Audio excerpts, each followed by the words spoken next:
Welcome to 1 minute stock market class episode number 192. ನಾನು doctor Bharath Chandra. Vodafone FPO ಸಂಗ್ರಹಣೆಗೆ 287 ಕೋಟಿ ರೂಪಾಯಿ bank charges. Vodafone Idea FPO ಬಂತು, ಮತ್ತೆ ಬ್ಯಾಂಕ್ಗಳು ಅವರಿಗೆ ಹೆಲ್ಪ್ ಮಾಡಿದ್ರು 18,000 ಕೋಟಿಯನ್ನು ಕಲೆಕ್ಟ್ ಮಾಡ್ಕೊಳ್ಳಿಕ್ಕೆ. ಅದು ಇನ್ವೆಸ್ಟ್ಮೆಂಟ್ ಬ್ಯಾಂಕ್ನಿಂದ ಬಂತು. ಹ್ಯೂಜ್ ಫೀಸ್ ಕಲೆಕ್ಟ್ ಮಾಡೋದಕ್ಕೆ ಅಂದಾಜು 287 ಕೋಟಿ.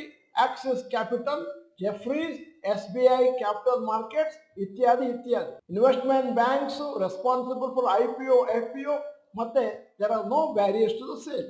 ರಿಪೋರ್ಟ್ ಪ್ರಕಾರ ವೋಡಾಫೋನ್ ಐಡಿಯಾದವರು 1.59% ಆಫ್ ದ ಟೋಟಲ್ ಕಲೆಕ್ಷನ್ ಅನ್ನು ಪೇ ಮಾಡಿದ್ರು 287 ಕೋಟಿ. ನಿಮಗೆ ಬ್ಯಾಂಕ್ನವರು ಹೇಗೆ ಸೋರ್ಸ್ ಆಫ್ ಇನ್ಕಮ್ ಇರುತ್ತೆ ಅಂತ ತೋರಿಸ್ಲಿಕ್ಕೋಸ್ಕರ ಈ ವಿಷಯವನ್ನು ನಿಮ್ಮ ಮುಂದಿಟ್ಟಿದ್ದೇವೆ. ನಮಸ್ಕಾರ.